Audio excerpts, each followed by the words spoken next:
아버지가 돌아가셨을 때 사망 신고서를 이제 동사무소에 제출하려고 갔거든요. 근데 동사무소 직원이 본인이신가요? 근데 저도 얼떨결에 꼭 본인이 와야 되나요? 여러분도 이제 그런 경험이 있으신지 모르겠지만 저도 이제 처음이거든요. 그러다 보니까 너무 이제 뭘 어떻게 해야지, 뭐 절차든지 이런 게 다 너무 당황스러운 거예요. 교인들 장례 예식을 집례를 많이 했지만 정작 제 문제가 되니까 제가 어떻게 해야 될지를 모르겠더라고요. 그 직원도 얼떨결에 이렇게 습관성 질문을 한 거잖아요. 본인이신가요? 근데 저도 습관적으로 그냥 얼떨결에 꼭 본인이 와야 되나요? 이게 웃을 수도 없고 울 수도 없고. 그런데 마침내 이제 그 직원이 저에게 서류를 주더라고요. 사망 이렇게 적혀져 있는 서류를 제가 딱 떼서 보면서 이제 아버지가 이 땅에 안 계시는구나, 그런 생각이 들었습니다. 사망, 죽음 이런 이야기 사람들 쉽게 잘 안 합니다. 그런데 여러분, 우리 자연에도 봄, 여름, 가을, 겨울이 있듯이 우리 인생에도 봄, 여름, 가을 그리고 겨울이 있다. 그래서 우리가 지금 인생의 사계절이라는 그런 시리즈로 함께 말씀을 나누고 있는 거예요. 여러분의 인생의 사계절 가운데 지금 어디를 보내고 계시나요? 푸른 꿈을 꾸는 인생의 봄을 지내고 계십니까? 아니면 열정을 가지고 달려가는 인생의 여름을 지내고 계십니까? 아니면 뭔가 열매를 추수하는 인생의 가을을 보내고 계십니까? 아니면 내 인생의 마지막 죽음을 내다보는 인생의 겨울을 지금 기다리고 계십니까? 어제 정관위원회가 모여서 식사를 하시길래 제가 살짝 끼어들었어요. 근데 그분들 하시는 말씀이 올해 단풍은 날씨 때문인지 그렇게 곱지가 않다는 거예요. 여러분도 그렇게 느끼라고 계시나요? 그래서 그런지 지금 이렇게 단풍들이 그냥 어떻게 떨어진지 모르게 지금 다 떨어져 버렸어요. 딱 15일 마냥 아름다운 인생의 가을일 수만은 없다. 단풍이 곱든 곱지 않든 다 낙엽이 되어서 떨어지고 마는 것, 이게 우리의 인생입니다. 저는 목회를 하면서 해마다 이맘때쯤이면 인생의 겨울에 대해서, 인생의 죽음에 대해서 꼭 예수 그리스도의 복음 선포를 하고 있습니다. 기억이 나시죠? 우리가 어떻게 인생의 겨울을 준비하느냐, 인생의 죽음을 준비하느냐, 여기에 따라서 지금 남은 삶을 얼마나 살아있다는 싱싱한 느낌으로 생화처럼 살 수 있느냐, 아니면 그런 인생의 죽음이 내게는 없을 것이다 애써 회피하면서 마치 조화를 보는 것 같은 그런 산송장 같은 삶을 사느냐. 우리는 언제든 떠날 채비를 해야 합니다. 지금 사도 바울의 심정이 딱 그런 것입니다. 여러분, 오늘 우리가 디모데후서 4장을 본문으로 보고 있는데요, 거기 6절 말씀 여러분이 가지신 성경으로 한번 읽어볼까요? 6절 말씀입니다. 346쪽 6절 말씀입니다. 시작. 전제와 같이 내가 벌써 부어지고 나의 떠날 시각이 가까웠도다. 여기 보면은 전제라는 말이 나오는데요, 이것은 하나님을 예배하는 방법이었습니다. 그 가운데서 전제라는 것은 이렇게 이제 하나님께 예배를 드릴 때 짐승의 피나 혹은 기름이나 혹은 포도주를 붓는데요, 마지막 한 방울까지 완전히 다 쏟아 붓는 예배의 방법을 의미합니다. 성경에 보면 전제라는 말이 구약에 많이 나와요. 그런 뜻입니다. 마지막 한 방울까지 아낌없이 다 쏟아붓는 그런 예배의 방법. 사도 바울이 지금 그 심정이라는 거예요. 내가 내 인생, 하나님께서 내게 주신 부르심, 내게 주신 소명을 마지막 한 방울까지 다 쏟아부었다. 그리고는 뭐라고 하느냐? 나의 떠날 시각이 가까웠도다. 인생의 겨울이 다가오고 있다라는 것을 직감하고 있는 것입니다. 그러기에 지금 마음이 급해요. 우리 오늘 본문 21절 말씀, 여러분 성경으로 우리 같이 한번 앞부분만 읽어봅시다. 시작. 너는 겨울 전에 어서 오라. 이렇게 돼 있어요. 겨울이 오기 전에 어서 오라. 저는 여기서 어서라는 말이 마음에 좀 걸리더라고요. 성경 원어로 살펴보니까 스푸다 손, 서둘러 오라는 뜻이에요. 뭔가 지금 사연이 있는 거예요. 더 절박한 표현은 9절입니다. 여러분 같이 성경으로 한번 읽어봅시다. 시작. 너는 어서 속히 내게로 오라. 여기서 제가 걸리는 것은 속히라는 표현이에요. 성경 원어를 보니까는 타케오스라고 되어 있어요. 이것은 신속하게 달려오라는 뜻입니다. 뭔 사연이 있는 걸까?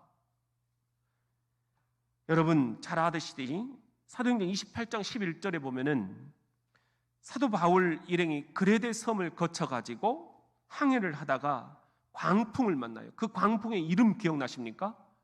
유라굴로 광풍. 시작. 이건 미친 바람이라는 거예요. 항해를 하는데 이 유라굴로 광풍을 만나가지고 거의 죽을 뻔합니다. 구사일생 간신히 살아나서 상륙한 섬의 이름이 뭐였어요? 멜리데 섬. 시작. 멜리데 섬이었어요. 거기 상륙을 했는데 너무 추우니까 겨울 항해는 안 된다라고 하는 거예요.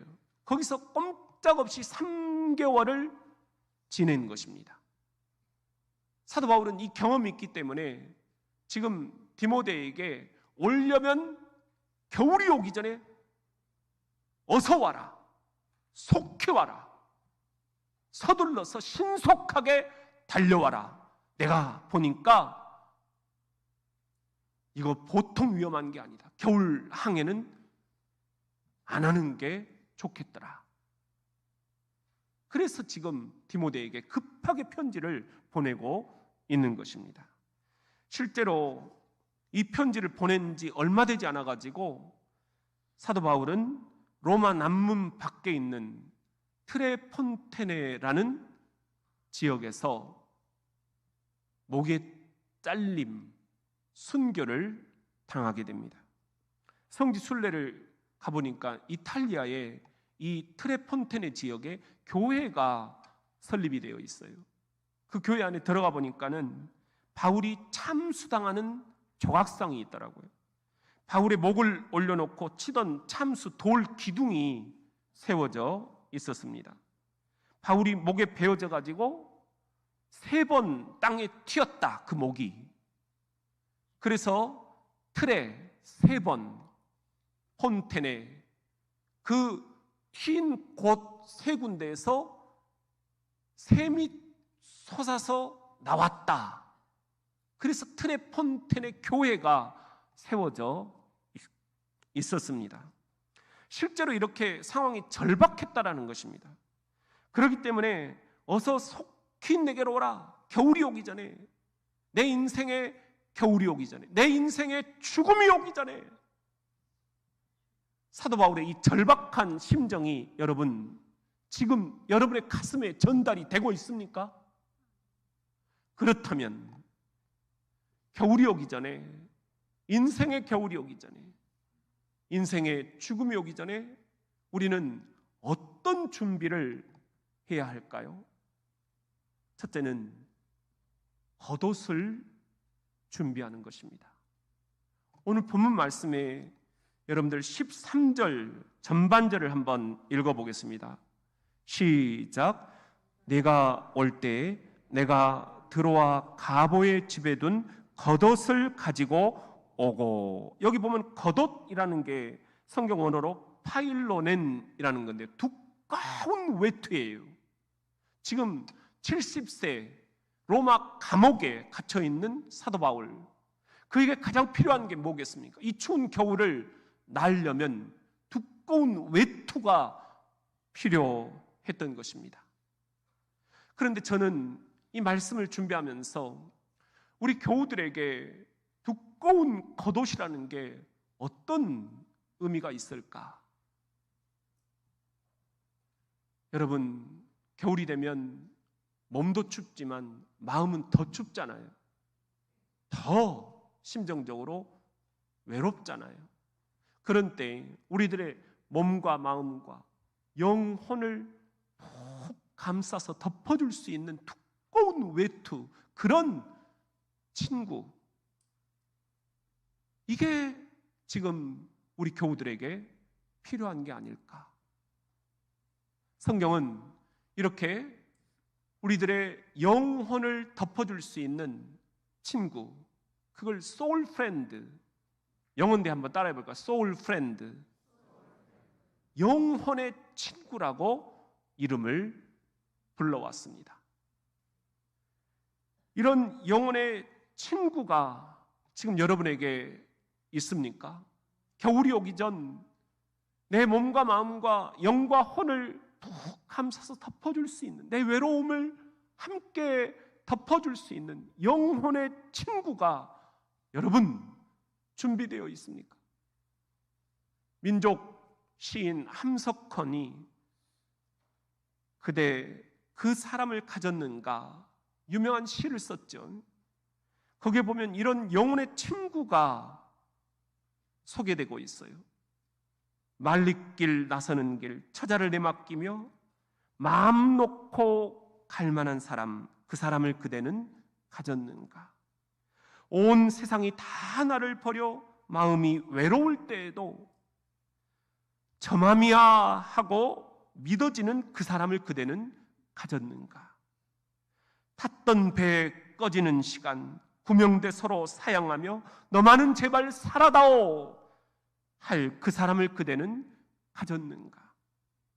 불의의 사형장에서 다 죽어도 너희 세상 빛을 위해 저만은 살려두거라 할 그 사람을 그대는 가졌는가? 잊지 못할 이 세상을 놓고 떠나려 할 때 저 하나 있으니 하며 빙긋이 웃고 눈을 감을 그 사람을 그대는 가졌는가? 온 세상의 찬성보다도 아니 하고 가만히 머리 흔들 그 한 얼굴 생각에 알뜰한 유혹을 물리치게 되는 그 사람, 그 영혼의 친구를 그대는 가졌는가? 사랑하는 성도 여러분, 겨울이 다가오고 있습니다. 본격적으로요. 내 인생에도 겨울이 다가오고 있습니다. 금방입니다. 겨울이 오기 전에 주님께서 준비하라고 하신 것이 있어요. 겉옷을 준비하라. 시작. 부부가 그렇게 영혼의 친구가 되어줄 수 있겠지요. 또 어린 시절부터 오래된 단짝들이 수다 떨며 뭔 말이든 다 들어주는 그런 친구들이 소울 프렌드, 영혼의 친구가 되어줄 수 있겠지요.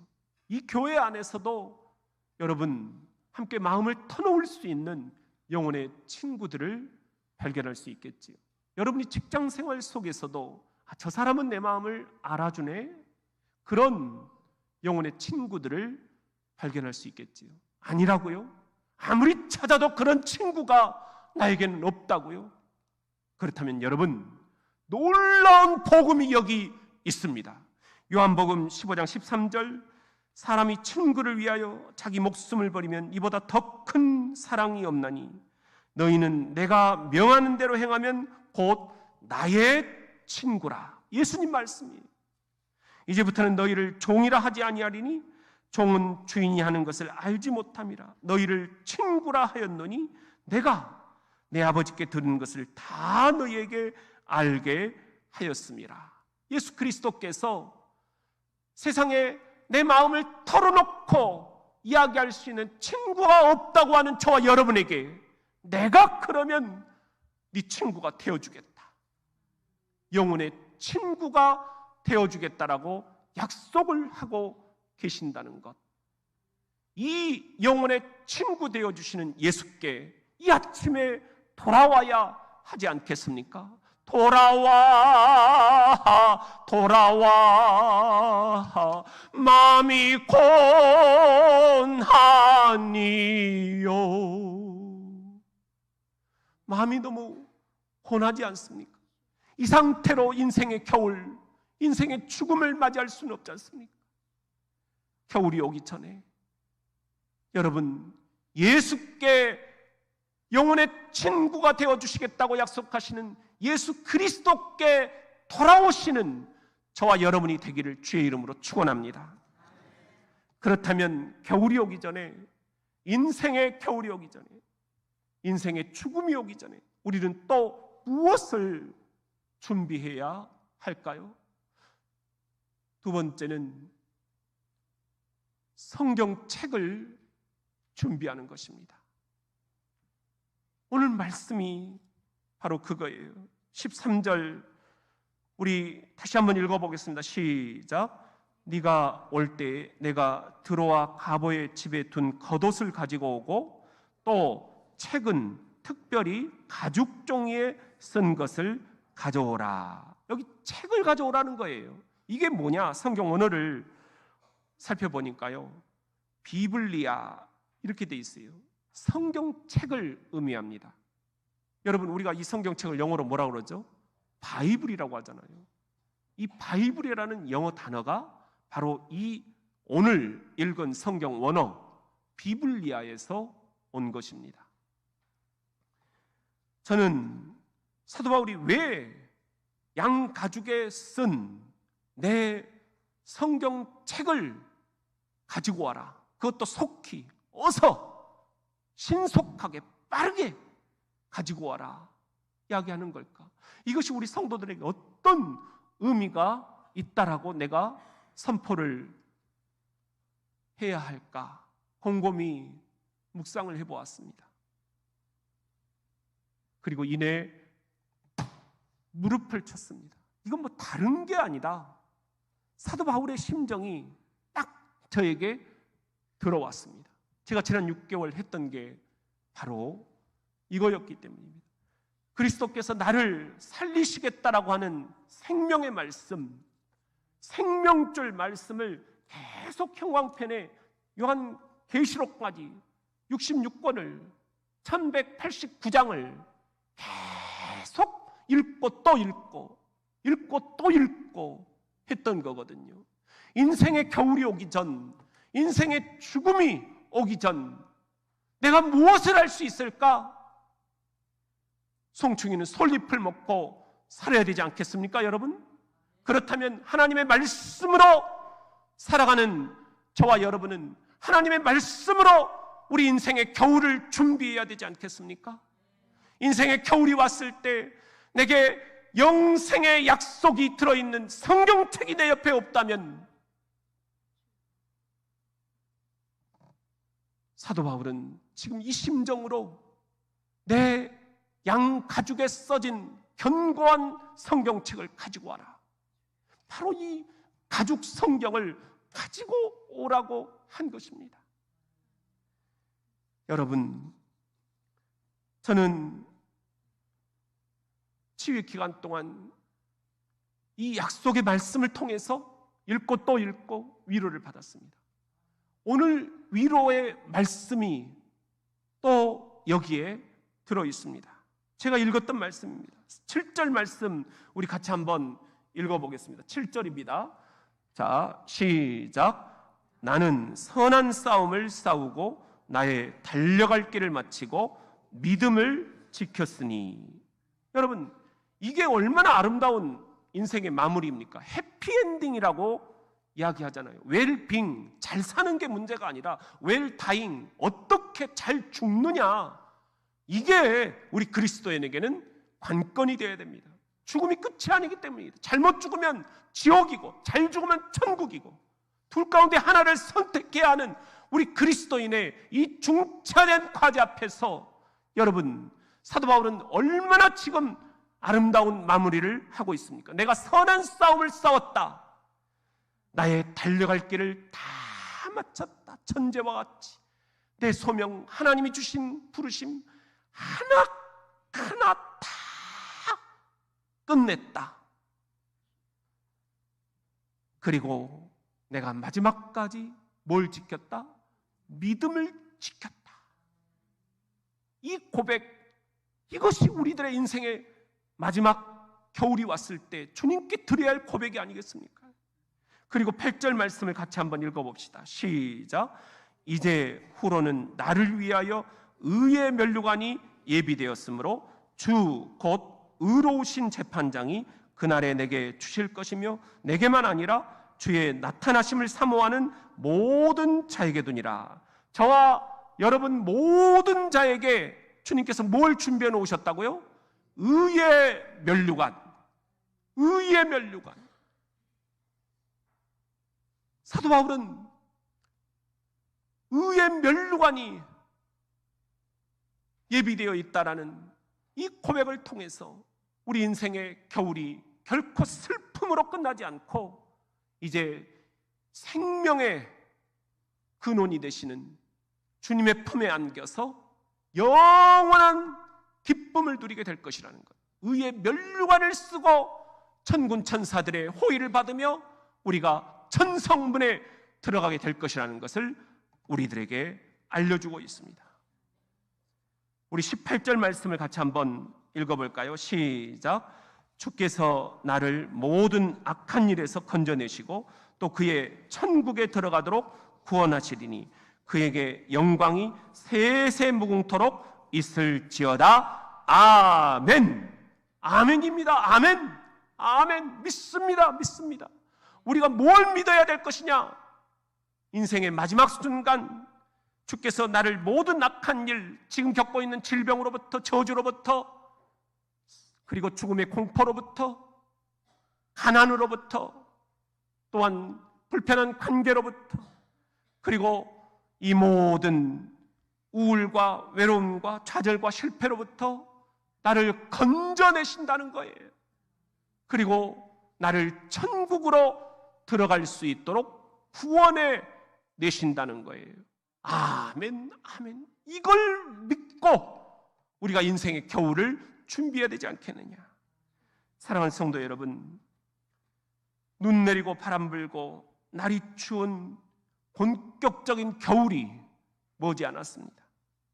내 인생의 겨울, 내 인생의 죽음 또한 그리 멀지 않았습니다. 짧으면 70, 길면 80이라고 성경은 이야기하고 있습니다. 여러분, 이 짧은 인생, 겨울 준비를 제대로 못해가지고 여러분 외로움 속에 우리가 인생의 마지막을 보낼 수는 없지 않겠습니까? 겨울이 오기 전 하나님의 말씀, 성경책을 여러분들 제대로 준비하십시오. 이 성경책을 옆에 두고 읽고 또 읽고 밑줄 치고 또 밑줄 치고 이 말씀을 먹고 또 먹고, 그래서 내 인생의 마지막이 결코 두려움이 아니구나. 죽음 또한 새로운 존재로, 새로운 피조물로, 새로운 영생으로 들어가는 시작일 뿐이구나. 우리 그렇게 생명줄 말씀, 생명책을 붙잡고 내 인생의 겨울을 준비하는 저와 여러분이 될 수 있기를 주의 이름으로 축원합니다. 그렇다면 겨울이 오기 전에, 내 인생의 겨울이 오기 전에, 내 인생의 죽음이 오기 전에 우리는 또 무엇을 준비해야 할까요? 세 번째는 화해를 준비하는 것입니다. 사도 바울, 문제가 하나 있었어요. 마음에 깊은 부담감이 있었습니다. 마가 때문입니다. 선교 여행을 처음 떠날 때 신청자를 받았는데 마가가 손을 들었어요. 데리고 갔는데 선교 여행이라는 게 너무 위험한 여행이었어요. 목숨을 걸어야만 했어요. 산적대들, 배고픔과 높은 파도, 험한 산, 혹한의 추위, 돌로 몽둥이로 피투성이가 돼가지고 마을 바깥으로 네 동댕이를 쳐졌습니다. 마가가 겁을 먹고 중도 포기하겠다, 돌아가겠다. 그래 가라. 그렇게 된 거예요. 근데도 사도 바울은 마음속에 내가 쟤 믿고 여기까지 왔는데 나를 버리고 가버리다니 서운한 거예요. 섭섭함이 있는 거예요. 두 번째 선교 여행을 떠날 때 마가가 또 신청서에 이름을 써서 낸 거예요. 절대 안 된다. 한 번 배신자는 영원한 배신자다. 바나바가 그러지 말고 바울에게 마가를 데려가라. 한 사람이라도 좀 이렇게 손을 보태면 낫지 않겠느냐. 가본 사람이 더 낫지 않겠냐. 이번에는 잘할 거다. 아니라는 거예요. 아니라는 거예요. 그래서 그 이야기가 마가의 귀에까지 들어간 거예요. 사도 바울이 너 안 데리고 간다고 한다. 바울도 그렇게 얘기한다는 것을 듣고 마가도 마음이 상합니다. 응어리, 상처가 여기에 있는 거예요. 바울과 마가 사이 이 서먹서먹한 관계, 이걸 어떻게 할 것인가? 지금 인생의 겨울이 오기 전, 인생의 죽음이 오기 전 사도 바울이 중대 결심을 합니다. 내가 먼저 화해의 손을 내밀어야겠다. 여러분 11절 말씀을 같이 한번 읽어보겠습니다. 시작. 누가만 나와 함께 있느니라. 네가 올 때에 마가를 데리고 오라. 그가 나의 일에 유익하니라. 마가를 데리고 오라는 거예요. 왜? 그가 나의 일에 유익하다. 생각해 보니까는 마가도 필요한 데가 있었다. 그런데 내가 너무 지금 냉정하게 그를 내쳐버렸다. 그리고는 10절을 같이 한번 읽어보겠습니다. 시작.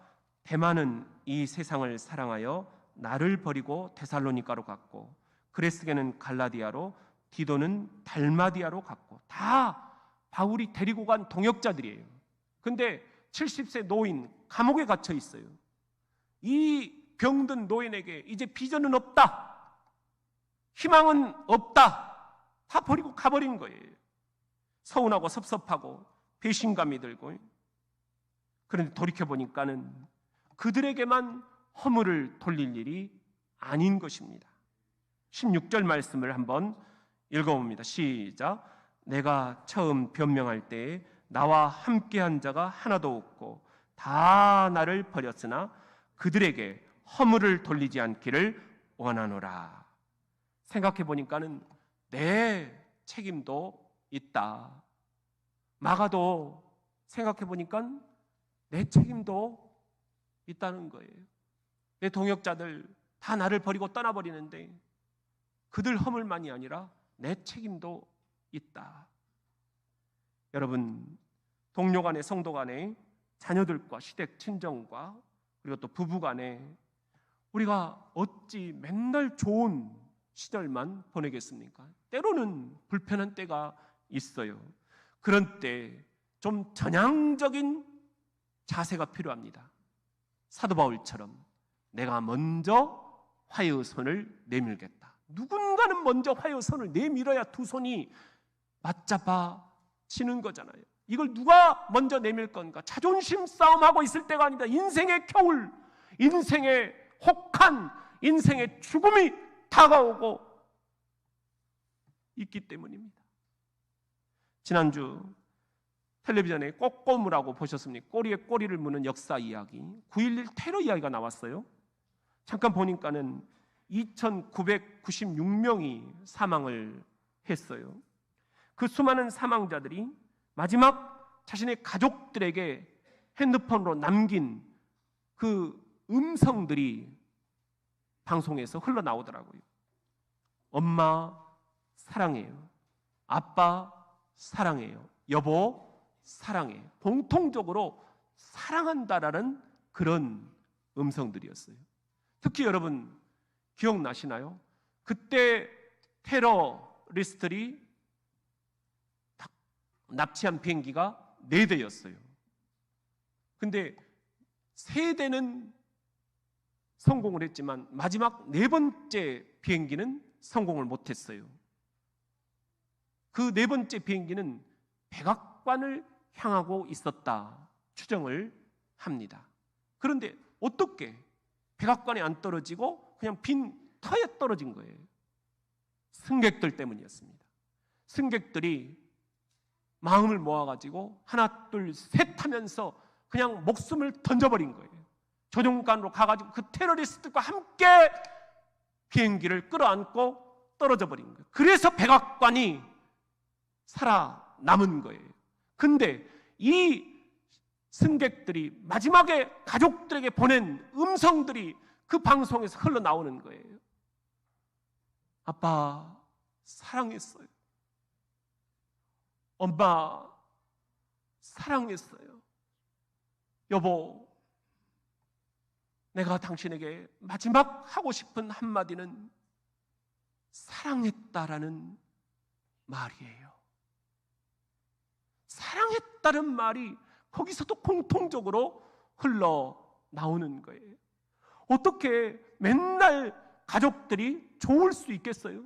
때로는 지지고 볶고 이게 정상이잖아요. 그럼에도 불구하고 죽기 직전, 인생의 겨울이 오기 직전 그들이 가족들에게 남기고 싶은 이야기는 내가 사랑했어요, 여보. 내가 사랑했어요, 엄마, 아빠. 사랑했다는 말이었습니다. 저는 이 마지막 그 전화 음성들을 들으면서 한 분이 선명하게 생각났습니다. 요한복음 13장 1절, 6월절 전에 예수께서 자기가 세상을 떠나 아버지께로 돌아가실 때가 이른 줄 아시고 세상에 있는 자기 사람들을 사랑하시되 끝까지 사랑하시니라. 아멘, 아멘. 예수님도 왜 서운한 게 없으시겠어요? 12 제자가 다 자기를 배반하고 떠나버렸잖아요. 그러면서 사람들이 십자가에 자신을 매달고 옆구리를 찌르고 피가 터져 나왔잖아요. 머리에 가시운 면류관을 씌우고 네가 유대인의 왕이거든 한번 내려와 봐라. 조소와 비난을 받았잖아요. 예수님이라고 왜 상처가 없으시겠습니까? 그런데 예수님은 끝까지 사랑하셨다. 이것이 성경의 증언입니다.